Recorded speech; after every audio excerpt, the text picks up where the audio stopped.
Welcome back mga ka-TV. Ang video na tatalakayin natin ngayon ay ang chapter 36 ng Omniscient Reader's Viewpoint, at kung bago ka lang sa channel ko ay huwag mahiyang mag-like, subscribe o follow at i-click ang notification bell para ma-notify ka sa susunod na video. Paalala, ang video na tatalakayin natin ngayon ay maaaring mag-iba mula sa ilalabas na anime.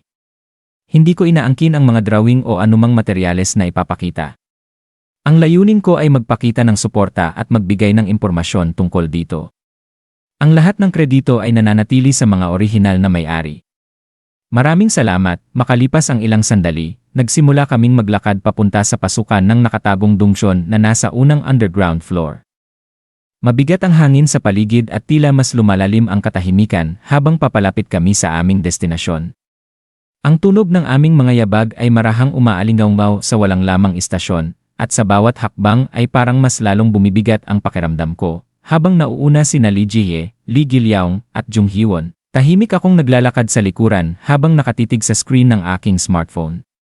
Ang malamlam na liwanag mula rito ay tumatama sa aking mukha habang muli kong binabasa ang ilang bahagi ng Ways of Survival. Sa gitna ng matinding sakit ng ulo, muling nagkamalay si Yoo Jong-hyuk. Isuko mo na ang buhay na ito. Ito ang katapusan ng ikawalong buhay ni Yoo Jong-hyuk. Napatigil ako nang mabasa ko iyon. Hindi maaari, hindi pa dapat nangyayari ito ngayon. Ikatlong regression pa lamang ni Yoo Jong-hyuk. Sa puntong ito ng kwento, hindi pa siya dapat umaabot sa ganoong desperadong sitwasyon. Kung naging maingat lamang siya tulad noong pangalawang buhay niya, siguradong makakarating siya hanggang mid to late scenarios ng walang problema. Ngunit kahit ganoon, parang kusa niyang itinutulak ang sarili niya sa bingit ng kamatayan. Lintik. Hindi ko maiwasang mapamura sa isip ko. Bakit ba kasi ganoon ang lalaking iyon? Bakit siya kumikilos ng sobrang pabaya kahit ikatlong regression pa lang niya? Kahit gaano pa siya kalakas, darating din ang panahon na hindi sapat ang simpleng pag-uulit para iligtas siya. Habang malalim ako sa pag-iisip, napansin iyon ni Jung Hee-won at napalingon siya sa akin. Dokja, ano nang tinitingnan mo? Agad kong ibinaba ang cellphone at nagpanggap na kalmado. Kalendaryo lang. Pakiramdam ko kasi nawawala na ang sense of date ko dahil sa lahat ng nangyayari. Palusot lang iyon, sa totoo lang, pakiramdam ko ay mas interesting pang titigan ang kalendaryo kaysa muling basahin ang walang katapusang nobelang ito. Paminsan-minsan ay naiisip ko talaga kung paano ko natapos ang Ways of Survival hanggang sa pinakahuling chapter. Napakahaba nito, paulit-ulit ang paghihirap at walang humpay ang regression ni Yoo Jong-hyuk, pero kahit ganoon, tinapos ko pa rin ito. Tinitigan ako ni Jung Hee-won na tila hindi kumbinsido sa sagot ko, ngunit kalaunan ay iniwas din niya ang tingin. Napunta ang atensyon niya kay Lee Ji-hye na naglalakad habang nakahawak sa kanyang espada. So Ji-hye ang pangalan mo, tama? Tanong ni Jung Hee-won. Gumagamit ka rin ng espada? Tumango si Lee Ji-hye nang may kumpiyansa. Gusto ko ang espada. Biglang lumiwanag ang mukha ni Jung Hee-won, tama? Pinakamaganda talaga ang espada. May kakaibang satisfaction kapag gumagamit nito.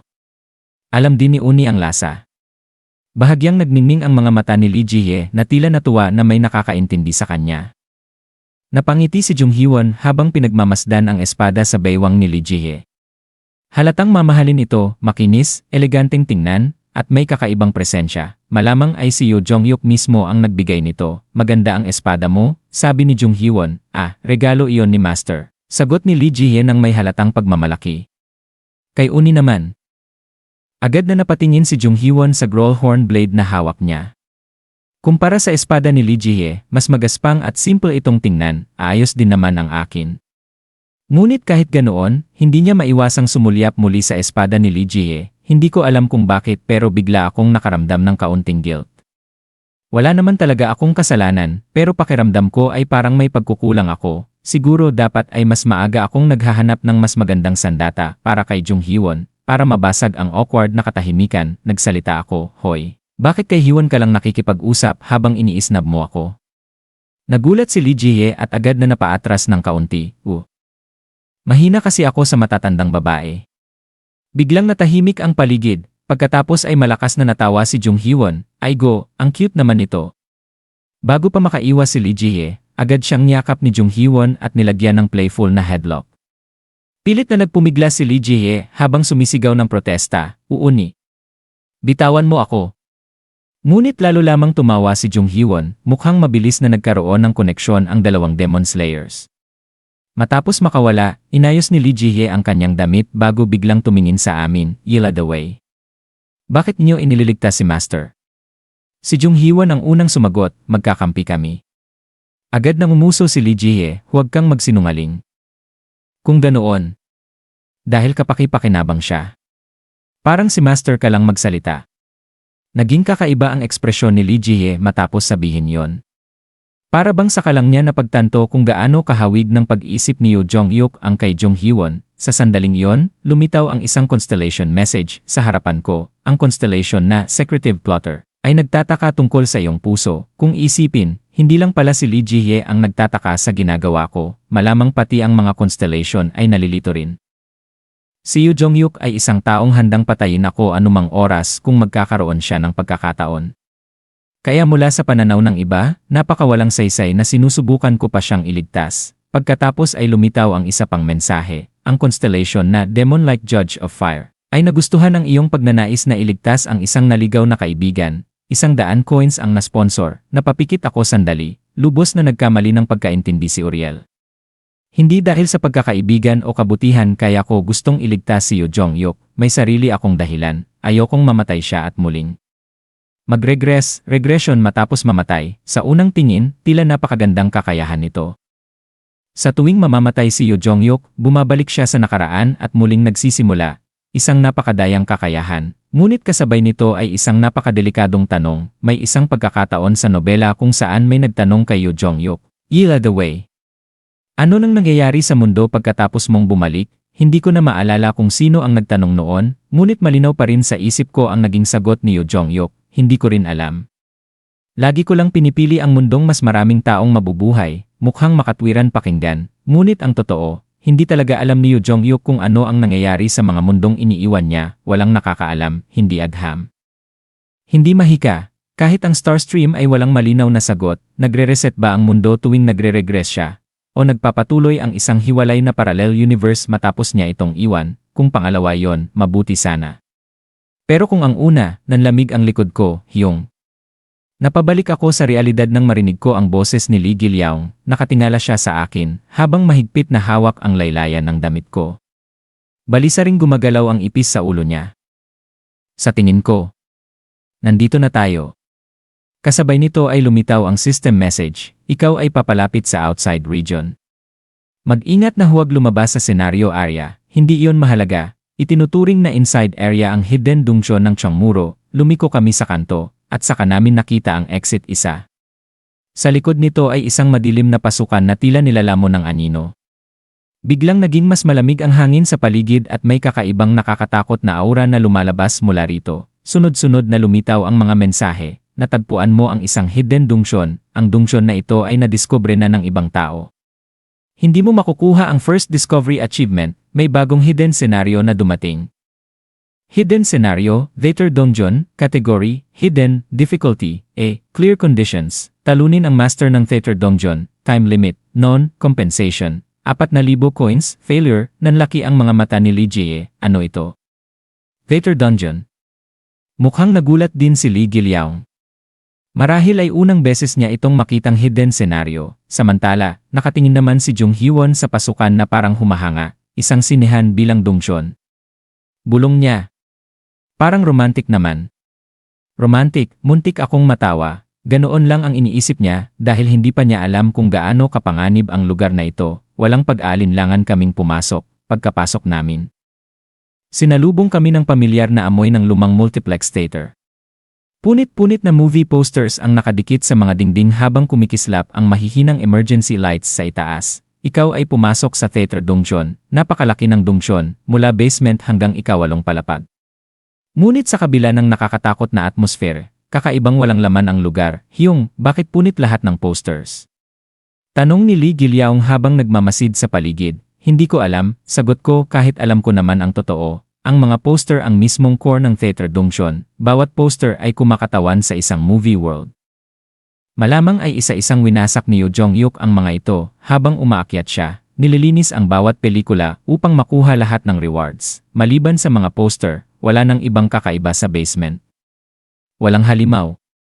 Walang traps. Walang items, tanging isang sirang elevator lamang ang nasa isang sulok, baluktot ang mga pintuan nito. Dungeon ba talaga ito? Tanong ni Lee Ji-hye. Bakit walang kahit ano? May lalabas din, pinaningkitan niya ako ng mata. May alam ka talaga, hindi ba? Kaunti. Paanong kaunti? Napaka-suspicious mo talaga, Josie. Ikalawang buhay mo ba ito? Hindi ako yon, kundi si Yoo Jong-hyuk, at 3 beses na siyang nabuhay, bago pa ako makasagot. Sumingit si Jung Hee-won, dahil yon sa sponsor ni Doc Jesse. Talaga? Mukhang hindi pa rin kumbinsido si Lee Ji-hye, hindi ko sila pinansin at nagsimulang maglakad paakyat. Ngunit bago kami makaalis, biglang hinila ni Lee Gilyaong ang manggas ko, mabilis na gumagalaw ang ipis sa ulo niya, kasabay nito. Agad na hinugot ni Lee Ji-hye ang kanyang espada. Tinakpan ko agad ang bibig niya. Mababa ang tono ng boses ko, may ibang tao rito. Napahinto kaming lahat, pagkatapos ay unti-unti naming narinig ang mahihinang boses mula sa itaas. Sigurado ka ba? Maraming bagay rito. Binili ko ang impormasyong ito gamit ang 1,000 coins. Mga propeta. Kadiri sila pero totoo ang impormasyon nila. Agad akong napakunot noo, mga propeta, walang ganoong tao sa original na buhay ni Yoo Jong-hyuk. Sa puntong ito ng kwento, dapat ay kami lang ni Yoo Jong-hyuk ang nakakaalam tungkol sa hidden dungeon na ito, may nagbago na sa storya. Dahan-dahan kaming umakyat sa escalator habang maingat na tinatago ang presensya namin. Mula sa itaas ay nakita namin ang 4 na taong nag-uusap sa lobby ng unang palapag. Hindi ko sila kilala. Ni minsan ay hindi ko nakita ang mga mukha nila sa Chongmuro, mahinang bumulong si Lee Ji-hye, sino sila? Hindi ko sila nakitang kasama sa Chongmuro. Marahil ay nanggaling sila sa ground entrance, sagot ko, ground side. Hindi ba puro poisonous fog doon? At saka imposible dahil sa senaryo. Magkakaiba ang bilis ng progression ng bawat station, paliwanag ko. May mga station na mas mabilis natapos ang senaryo kaysa sa atin. Kung mahina lang ang poison, posible silang mabuhay gamit ang karne ng underground species.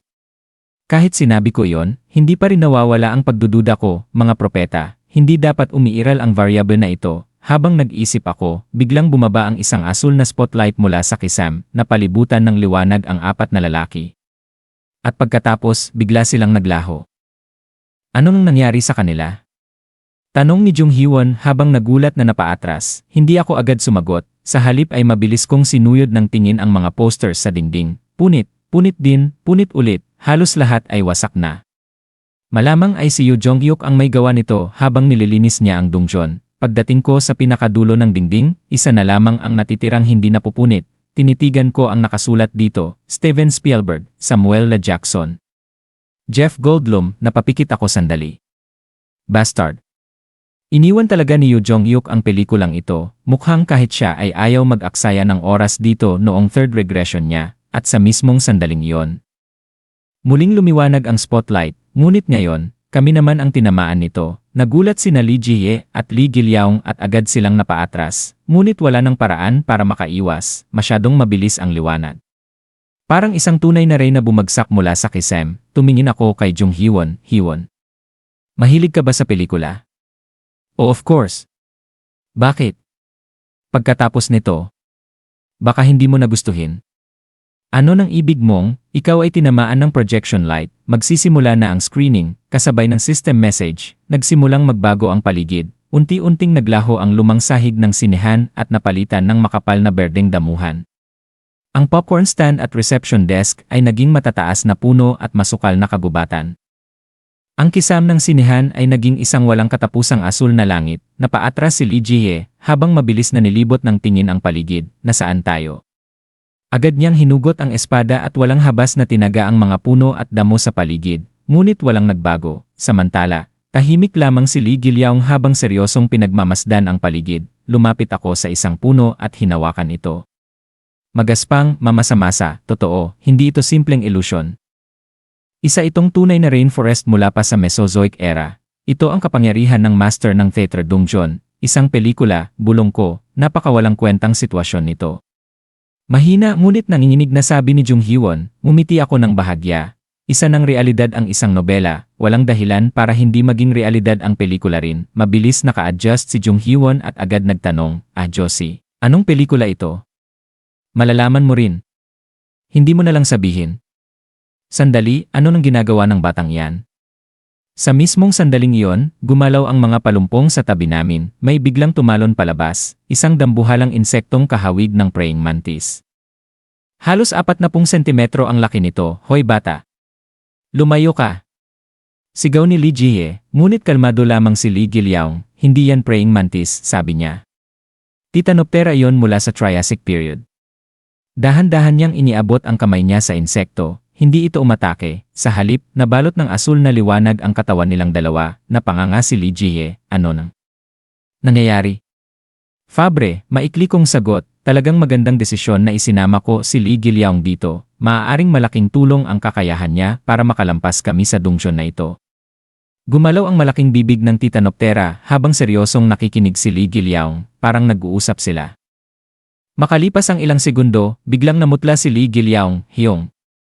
Bago pa niya matapos ang sasabihin niya, yumanig ang lupa, nagbagsakan ang malalaking puno, habang may napakalaking nilalang na rumaragasa papunta sa amin, ang bibig nito ay puno ng sariwang dugo. Sa harapan nito ay tumatakbo ang 4 na lalaking nakita namin kanina, aak. Tulungan niyo kami. Namutla sina Li Jie at Jung Hee-won, alam ko na ang pelikulang ito, mahina sabi ni Li Jie, ako rin, sagot ni Jung Hee-won. Unti-unting lumabas mula sa kagubatan ang tunay na hari ng Mesozoic era. Napakalaki nitong tila kayang durugin ang lahat ng madaanan nito, matitigas na kaliskis, napakalalaking pangil, nakakatakot na presensya, isang Tyrannosaurus Rex. Sa unang tingin pa lamang ay halatang kasing lakas nito ang isang grade 7 monster, at unang palapag pa lamang ito ng dungsyon, ngunit sa halip na matakot, mas lalo lamang bumilis ang tibok ng puso ko, mas mahirap ang hidden dungsyon. Mas maganda ang reward, dahan-dahan kong hinugot ang aking blade, maghanda kayong lumaban. Seryoso ka ba? Sigaw ni Li Jie. Lalaban tayo dyan. Kailangan natin. Bakit? Kasi kailangan nating tapusin ang pelikula. Sa likuran ng T-Rex ay makikita ang Central Laboratory ng isla, at sa rooftop nito may helicopter, ang tanging paraan para makatakas, isa itong pelikula, at sa isang pelikula, kailangan ang isang magandang ending. Gawa tayo ng pinakamahusay na ending. At diyan nagtatapos ang kabanata 36 ng Omniscient Reader's Viewpoint. Mag-comment naman sa baba mga ka-TV kung nanood ka. Maraming salamat.